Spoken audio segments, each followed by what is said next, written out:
I'm Anne from Team Flipgrid, and today we are joined by Tehlor Kay Mejia, who is the author of the Paola Santiago and the River of Tears book, other books as well, but this one I'm holding, I'm so excited for her to share.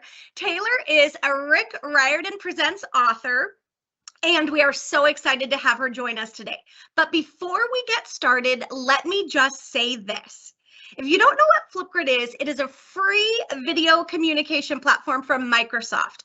And we are on a mission to empower everyone on the planet to share their voice and respect the diverse voices of others. And that is why we are so excited about today's event. The Paola Santiago series is a ghost story series that draws inspiration from Mexican culture and folklore, which Tehlor is going to teach us more about today. I am so excited to learn with you all. So Tehlor, if you are ready, go ahead and unmute. We are so excited to welcome you. Hello, hello. Hi, everybody, and thank you so much for that awesome introduction, Anne. It's like cool hearing about your own books from someone else. And I'm super excited to be joining all of you today. I'm looking at where you're all joining from, and we have people from all over the place. We got Miss Corrigan's 6th grade elementary class at Northridge Elementary. Hello. California, Arizona, North Carolina, Indiana, Canada, Tunisia, England, lots more places. Super cool to have people from like all over the world joining us. So today I'm going to be telling you a little bit about my books, the Paola Santiago series, the Mexican-American legend of the Chupacabra, and then I'm going to teach you a little bit about how to write your own spooky story just in time for Halloween. And then after that, we're going to be taking a selfie together, which I'm excited about. And then I'm going to ask Anne back to answer some of your questions. So you can be asking questions in the Q&A box the whole time I'm presenting to you guys. So definitely make sure to ask me your questions. And I think we're going to get started. So my book series, which you can see on the screen, starts with Paola Santiago and the River of Tears. And it's about a girl named Paola who does not believe in ghosts or monsters at all until her best friend goes missing under mysterious circumstances, and monsters straight out of her mom's folktales start showing up all over her Arizona town, which turns Pao from a budding scientist into a reluctant monster hunter faster than you can say rocket launch. Part of what I loved about writing these books was including all these terrifying monsters that scared me as a kid. There are so many monsters between these 3 books, some of them from real Mexican folklore, some that I made up right out of my own head, so we're going to be talking about making up monsters later on too. But for now, I want to tell you the spine-chilling and totally true, according to my dad, story of the Chupacabra, which plays a very big part in Paola's adventures. And I'm going to be sharing the history of the Chupacabra from this book, oops, it's upside down, this book called The Mexican Bestiary by my friend David Bowles. This book has a ton of information about mythical creatures from Mexico, and it's written in both English and Spanish, which I think is very cool. So, the Chupacabra, which I'm going to show you a picture of on the screen. It's a reptilian monster with scaly grayish skin, large eyes that glow red in the darkness, stiletto-like fangs, and sharp spines along its back. These goat suckers are about 3 to 4 feet tall, and they get around by hopping like a kangaroo. When startled or angry, these creatures hiss and make a chittering, whining sound. Most predators just kill their prey. The Chupacabra, however, drains all of an animal's blood through 3 holes in the shape of an upside-down triangle that they make with their teeth. It's not clear if Chupacabras are monsters from our own world or aliens from outer space, but whatever their origin may be, the Chupacabra probably first appeared in 1975. In Puerto Rico, a large number of sheep were found dead that year, completely drained of their blood. People thought maybe a vampire had done this deed. 20 years later, the killings started again, with goats, sheep, and even household pets being sucked dry, each with 3 puncture wounds on its chest or neck.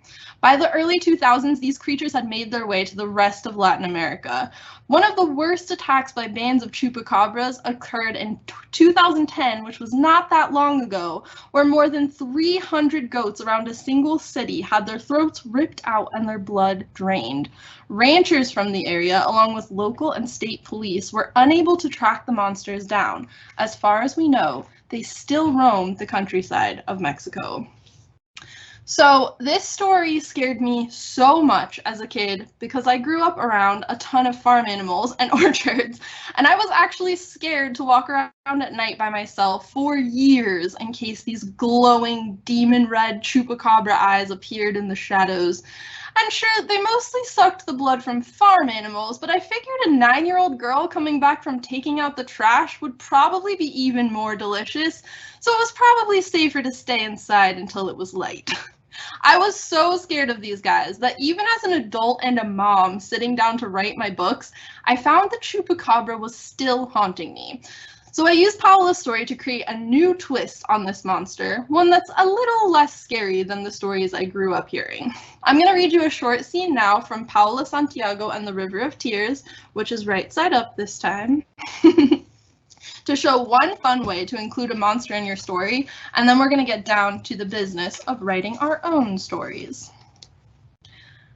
Paola's legs were just starting to burn with the strain of walking through a haunted cactus field when she heard it. Somewhere up ahead, a low growl, low enough for Pao to imagine it was coming from a very large animal. Up ahead, there was a fallen cactus, so ancient that its husk looked hard as rock. The growl sounded again, and now that she was closer, Pao could hear an echoey quality to it. Either that, or there was more than one of whatever it was. She tightened her grip on her knife. The growling intensified, reacting to her footsteps, though she tried to keep them as quiet as she could. Maybe this creature had exceptional hearing, like some sort of mutant bird or rodent. Pao shuddered, but she didn't stop walking forward. The cactus husk was now near enough to kick, and there was no doubt about it. The growling was growing louder, and it was coming from inside. But now that she was practically on top of it, the sound had changed. It was more of a yelp than a growl.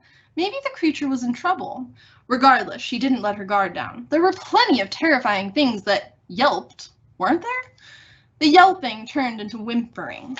Pao walked around the fallen cactus until she reached the end. This thing had to be 10 feet long. She was 2 yards from the cactus, then 1, then just a couple of feet. Pao's pulse was kicking like a bass drum across the entire surface of her skin. Was this it? Was she about to die right now? When she was 3 steps away, the creature fell silent. Whatever it was, it knew Pao was there. 2 steps.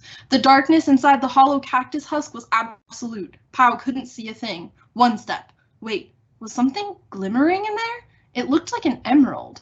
Pao knelt down at the opening just before the yawning tunnel's entrance exploded in a whirl of fur and teeth and glowing green eyes. She screamed, falling onto her butt with an undignified thump, swinging fists and shopping bag and flashlight indiscriminately as the thing finally made contact. But it didn't sink its terrifying fangs into her flesh, or peck at her with some mutated beak, or hiss at her before it wrapped its body around her torso. In fact, when Pao calmed down enough to realize she wasn't being eaten, she realized that the thing, which was barely bigger than the neighborhood cat back home, seemed to be licking her. "Ew, get off!" she shrieked, scrabbling back across the dirt in a sort of panicked crab walk as the thing bounded after her, its black tongue hanging out of its mouth in a goofy way totally unbefitting a terrifying paranormal beast.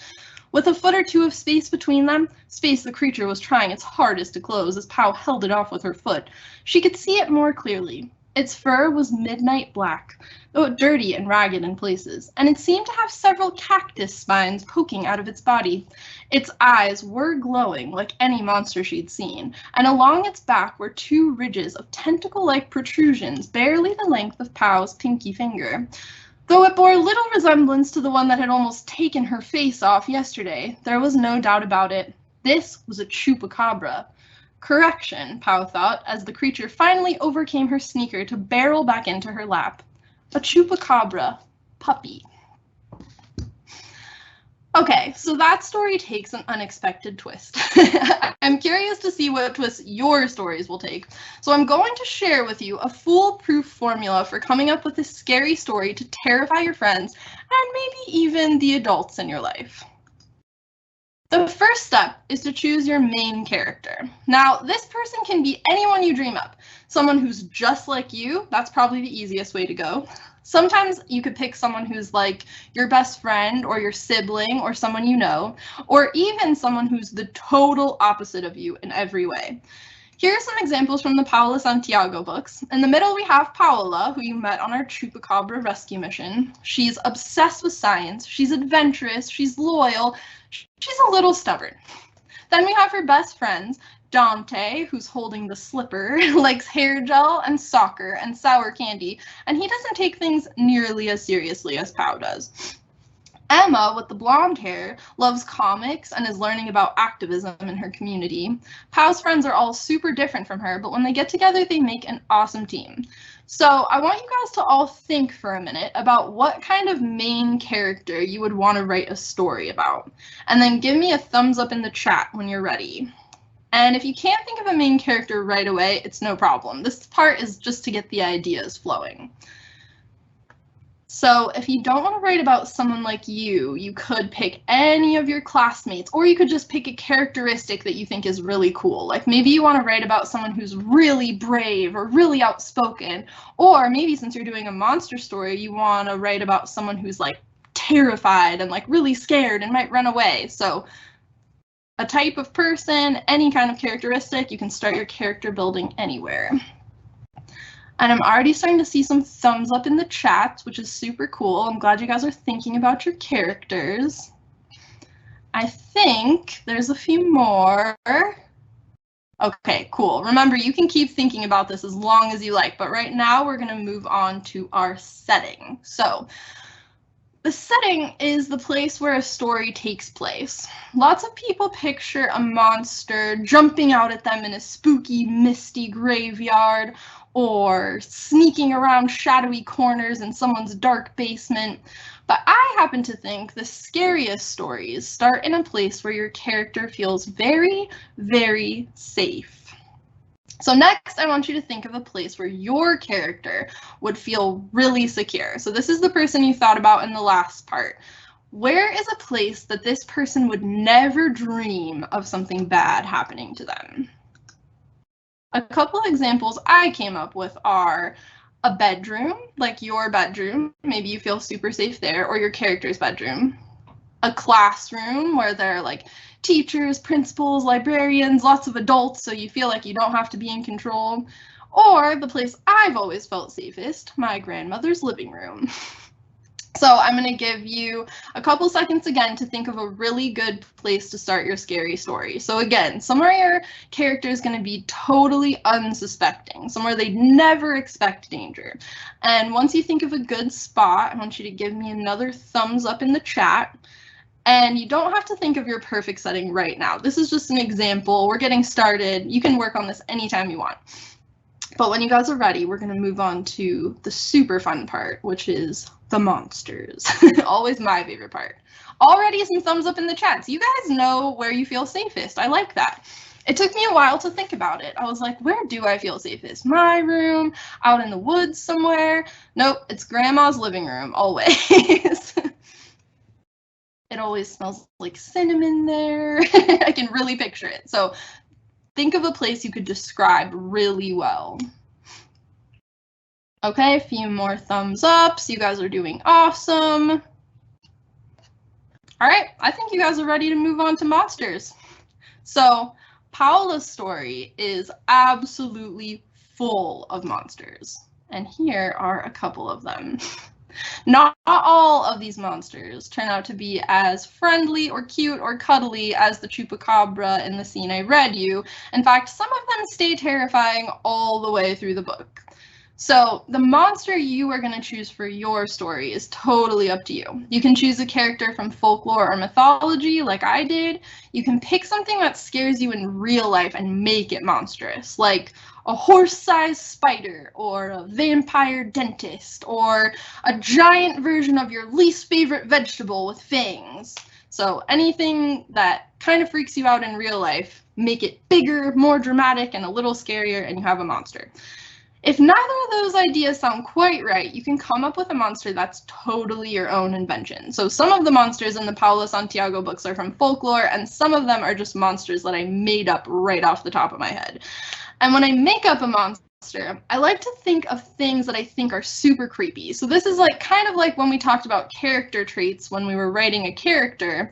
We're going to think of things like physical characteristics that are super creepy. To me, the scariest thing a monster can have is too many eyes. Blech, freaks me out just thinking about it.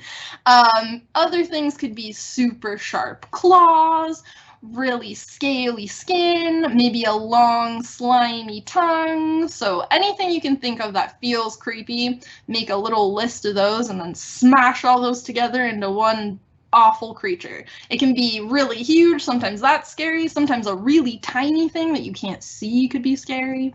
Monsters can be invisible, they can make a horrible noise, so just anything scary you can think of, put it all together. And sometimes for this part, drawing a picture can be super helpful too. So we probably won't have time to do that during this lesson, but if you're thinking about monster building later, drawing a picture can really help. On the slides, we've got some examples of monsters from Paola's story. So our buddy, the Chupacabra, is back. In the middle, we have a crying ghost woman named La Llorona, who in Mexican folklore wanders riverbanks in search of her drowned children. And she cries and wails. So every time you hear like a moaning, wailing sound at night, I always think it's La Llorona.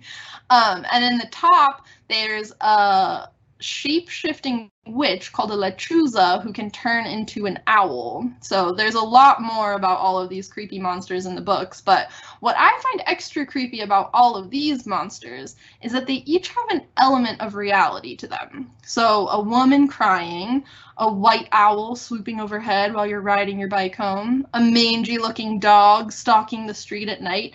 Any of this stuff can actually happen in real life, so that makes the line between what's real and what's a scary story super thin, and that makes your story feel even more real. So to totally terrify someone, you want to have a creepy monster, but you also want to make people feel like they could encounter this monster out in their regular life.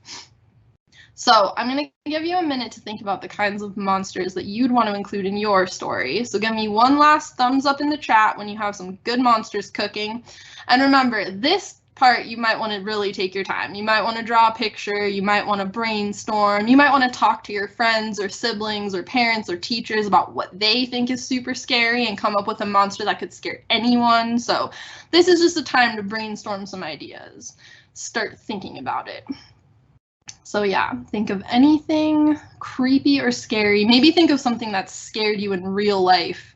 Like, I actually find owls super creepy, not just because of the story of the lechuza, but every time I see one, I feel like it's just kind of a haunted, scary vibe. So anything, it can be anything. Man, you guys are quick. I'm seeing some thumbs ups already. Maybe you guys are already thinking about monsters because it's close to Halloween. Give me a double thumbs up if you're going to be a monster for Halloween. I've always wanted to do a costume. Oh, Anne's giving me a thumbs up. I've always wanted to do a La Llorona costume, but it's so, I mean, if you look at her, she's got like a really creepy face. It would require a lot of makeup, but someday I will do it. Okay, a few more thumbs ups. You guys are doing awesome. Okay, so now you've got all your ingredients, or you're on your way to having them. You got a main character, you've got a super safe setting, and hopefully you have a monster who's about to mess everything up. So this is my favorite part of any story, the collision. So we're gonna start with our character doing their normal thing in their safe place. Maybe they're reading, maybe they're having dinner, talking on the phone, and then bam, here comes a monster. So you can bring your creature in any way you like. You can do a slow, creepy entrance where they're like scratching at the window and putting your character on edge. You can do a surprise entrance where they burst through the door or break the window. You can do a monster that looks like someone the main character trusts so they don't realize what's happening right away. All of this is totally up to you. Whatever seems the scariest to you, go for that. And then once your character and your monster are together in your setting, it's time for you to decide what happens next. So, are your characters going to fight the monster? Does your main character need a little help? Do they need to recruit some people, maybe family members or classmates or people from the town? Is your character super scared? Maybe they're going to run away and like be chased to a whole new setting. Maybe they could make friends with the monster like Paola did with hers. So this is the time to really use your imagination. The story can be as short or as long as you'd like. This could just be the first of many monsters. Or maybe it's a big misunderstanding and your neighbor's cat has a lot of explaining to do. But now that you've had your first big scary moment, the fun of deciding where the story goes really gets started. And at the end of most stories like this, of course, the character defeats the monster, saves themselves, their friends, the town, even the world. But this is your story, so even that part is up to you. You guys did a super awesome job. And now I'm going to see if Anne is still with us. Oh my gosh, Tehlor, I am absolutely obsessed with all of the incredible writing tips and insights that you've shared. And I think I'm probably not the only one who's having a fangirl, fanboy, fan person moment celebrating and learning from you. So thank you, thank you, thank you for sharing these pro tips and insights on how to write a scary story. And folks, it is almost time for your questions, but we have a very special moment now. We want to make sure if you haven't submitted your question for Tehlor, we have some great ones coming in. There's still time to ask a question. But before we get to those, let's take a selfie with Tehlor. And friends, I'm going to give you a moment to get set up in your classrooms, in your living rooms, in your kitchens, wherever it is you're tuning in from. Gather your books if you have them, and when you take that picture, be sure to share them on social with us. You can tag us at Flipgrid and be sure to tag our friends Tehlor Kay, Tehlor Kay, and of course, be sure to tag Disney Books too. All right, Tehlor, take like 30 seconds and smile. Folks, we're going to get you set up for that selfie moment. Everybody, it's time. It's time. Take those pictures. So cool. Oh my gosh, I love it. Yeah, look at that. So cool, Tehlor. Thank you so much for this. Of course. Friends. Yeah, I love it. So I've got my book too, and I'm so excited. Thank you, Tehlor. When you share these pictures on social, please be sure to post and tag Tehlor herself, Tehlork, Tehlor Kay, and of course tag Disney Books and Flipgrid too. And friends, now it is time for questions. So Tehlor, I have to start by saying we had an anonymous person in the chat literally share this comment, and we love it. She said, OMG, I love this book. I'm dressed up as Ondina right now. So you that's so cool. Isn't it? I love it. So, okay, Tanglewood Elementary, we know you are out there. And Tehlor, they are asking, what first inspired you to write Mexican folk tales? Oh man, well, I grew up hearing these stories as a kid. So a big thing that we talk about in Mexican families is that it is never too early to terrify your children. So I think I first heard the story of La Llorona and the story of the Chupacabra when I was about 6 or 7 years old. So I think when it was time for me to sit down and write my books as an adult, I was thinking, what are the things from when I was the age of my characters that really stuck with me? And of course, the things that stuck with me the most were the things that scared me.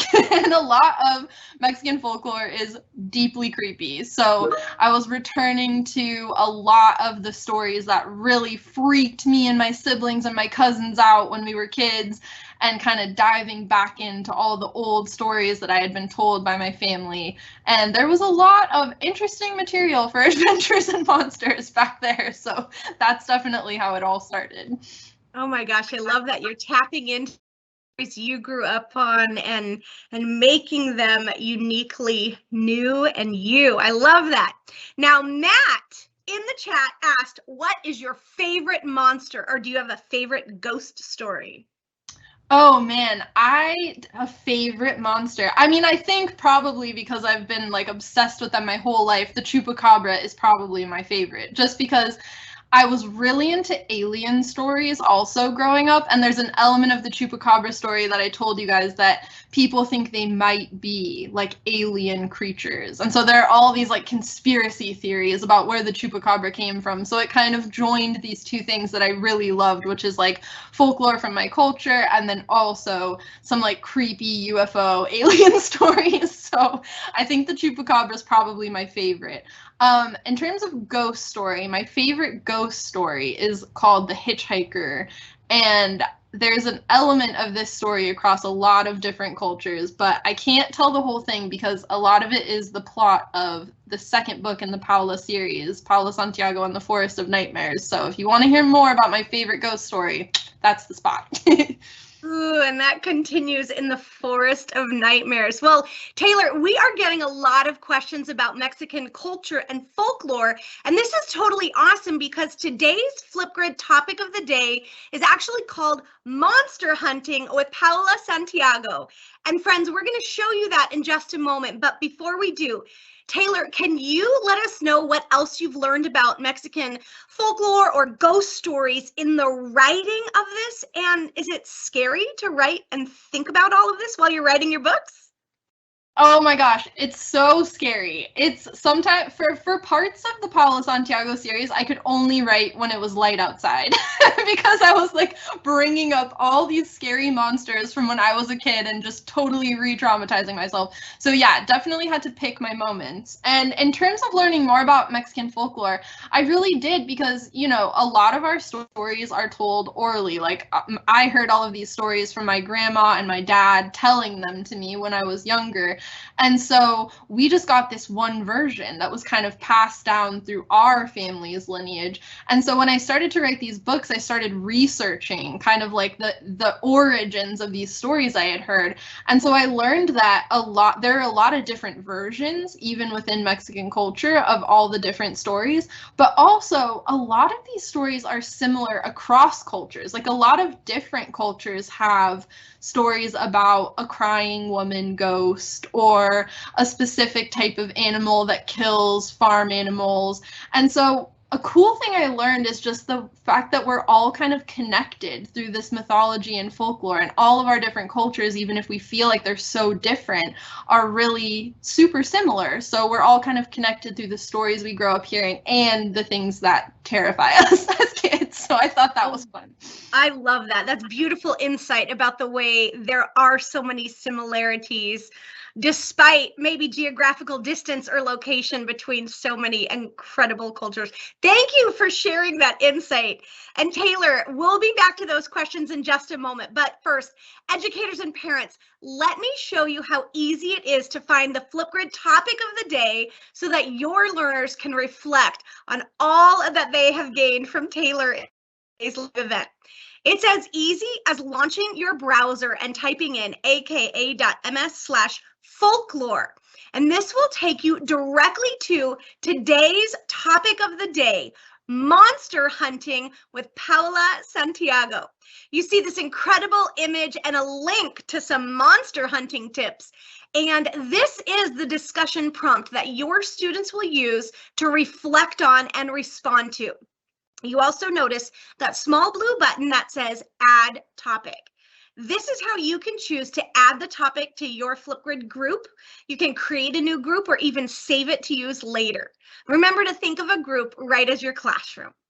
So here is what your students will see as they begin to reflect on that topic and submit their own video responses, sharing their learning. And of course, they can have fun using all of those creative effects and expressions inside the Flipgrid camera. If you haven't seen those yet, be sure to check them out. We have just added all kinds of new stickers that you can use in your responses and share and reflect on these monster hunting tips that Tehlor has shared with us today.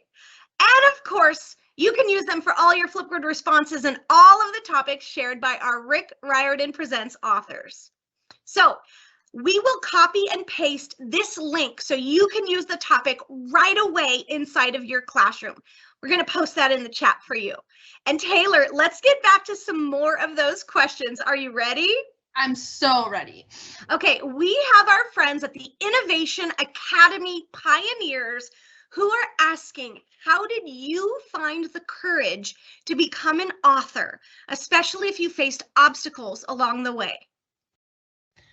That is such a great question. I think, honestly, it's an ongoing process. I think I'm finding new kinds of courage to do new versions of this job every day. There's the kind of courage that you need to just sit down and write a story in the first place, especially because growing up, I didn't see that many people who came from families or backgrounds like mine succeeding as authors. And so to me, it was like going to the moon. I had no idea that I could be an author. And so I think part of the courage was just to be like, no, I have a story that deserves to be told and I'm going to start telling it. And I think, you know, while it's tough, it's so vital for all different kinds of people to find that courage because all of those stories are so, so needed.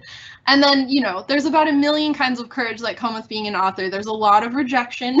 So you have to get used to hearing maybe this isn't the right time, or maybe you need to work on something. So that's part of it, and that I'm still dealing with all the time.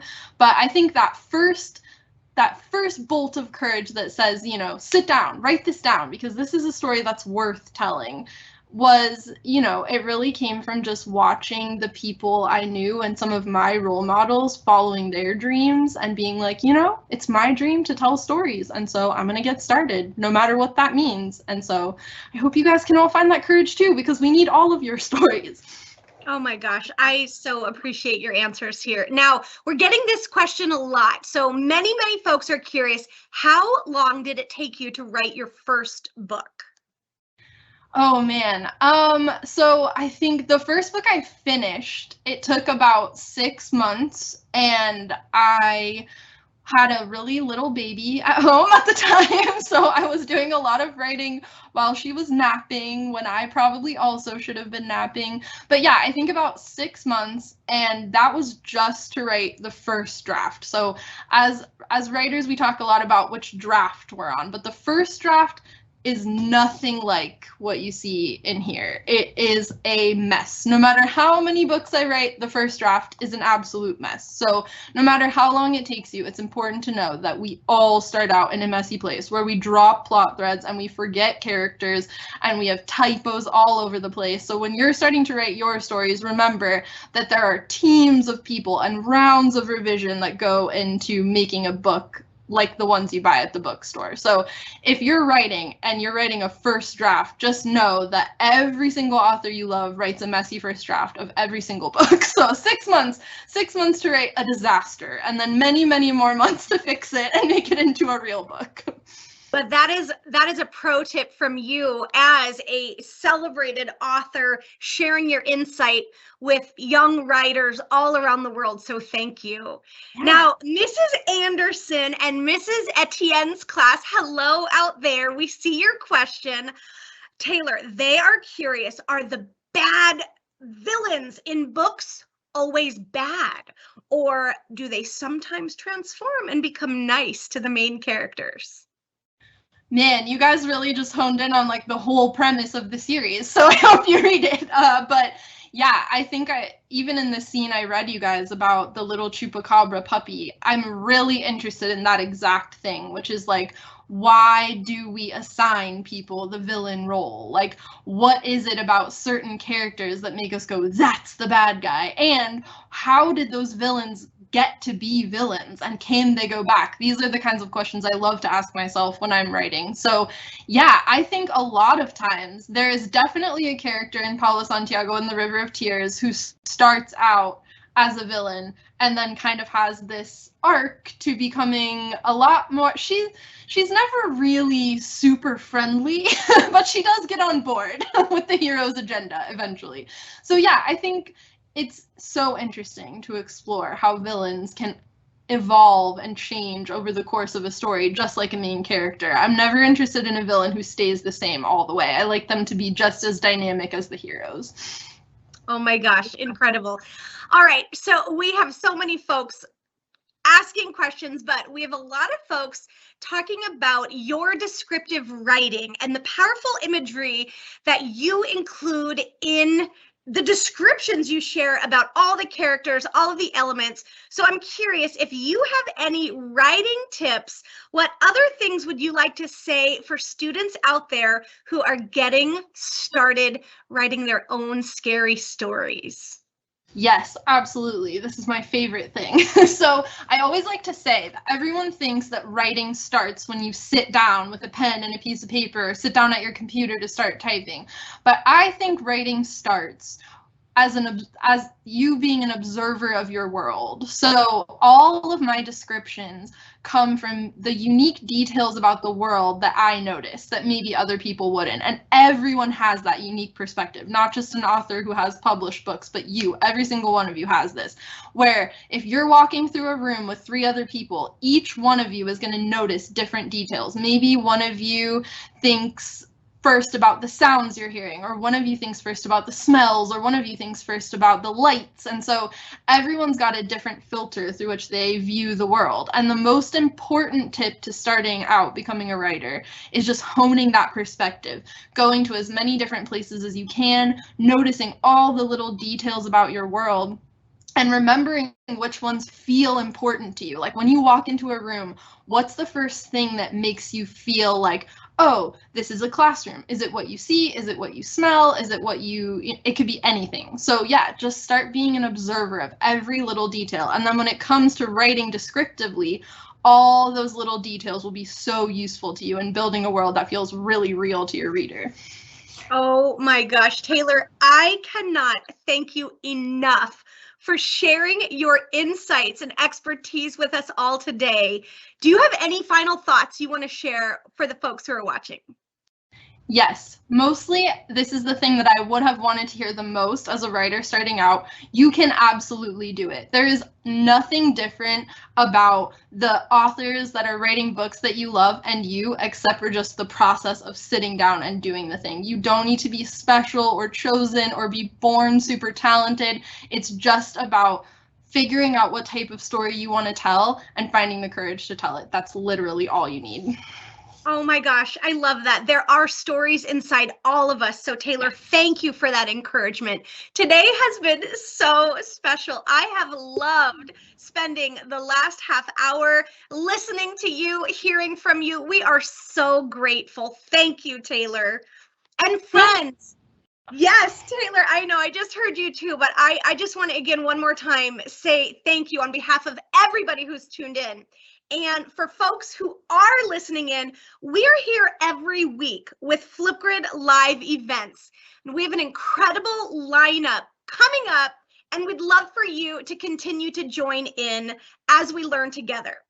You can head to aka.ms/Flipgrid Live Events for more information and to register for upcoming events. And we're here next Thursday, November 4, to welcome poet, activist, and best-selling author Amanda Gorman and New York Times best-selling illustrator Lauren Long to talk about their book. We hope you can join us for that. And friends, don't forget to check out the topic of the day that is live on the Disney Hyperion Discovery Library page. Tehlor Kay Mejia is giving us monster hunting tips, and that topic is sure to be a fun way to level up your creative thinking and writing. Friends, if you're new to Flipgrid and just getting started, be sure to check out all of our resources at aka.ms/howtoflipgrid. Folks, thank you so much for joining in. Tehlor, one more time, thank you, thank you, thank you. We have had a wonderful time, everybody. Take care, and we'll see you next time.